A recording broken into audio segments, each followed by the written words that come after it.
صباح الفل وصباح الهنا والسعادة يا رب عليكم. اللهم صل وسلم وبارك على سيدنا محمد عليه أفضل الصلاة والسلام.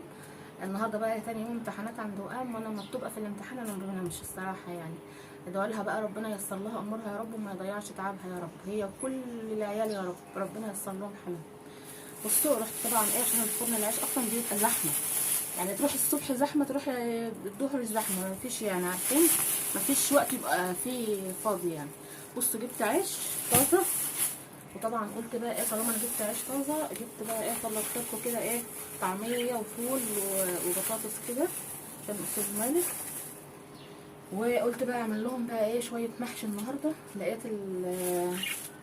البتنجان حلو صابح اهو زي ما انتم شايفين. بصوا البتنجان حلو وطازه ما شاء الله. الكيلو ب10، لقيت الكيلو ب10، بس اهم حاجه اللي هو عاجبني اللي هو ايه طازه يعني. وجبت كمان كوسه، جبت برضو كوسه اهي، لقيتها برضو ايه حلوه صبحه برضو طازه، فبرضو جبت برضو ايه كوسه ماشي برضو ب10 برضو. كل حاجه بقت ب10، مفيش حاجه اقل من 10 ماشي. وجبت هنا فلفل بتاع دوت رومي عشان العيال بيحبوه. وجبت معاهم فلفل ايه شطه ايه نحط سكه حراق كده شويه. وطبعا جبت حباش، بصوا جبت حباش برضو طازه. قلت بقى ايه طالما هي نازله بنازله والحاجه كلها طازه جبت كمان ايه بالمره حباش. جبت بقى حباش برضو دوت ب5 الحبه اللي في الشنطه دولت، جبت ب5. قلت حلو اعمل منه النهارده الاكل، ولو اتبقى حاجه بعينه في الفريزر بقى.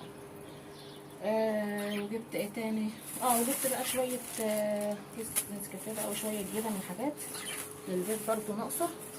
والحمد لله نحضر بقى الفطار ونفطر ونقعد بقى ايه نشوف بقى الاكل النهارده دوت. اعمل بقى الخلطه كده واقور بقى البتنجان والكوسه واظبطهم، ونروح بقى نجيب ايه الانسه وام الامتحان.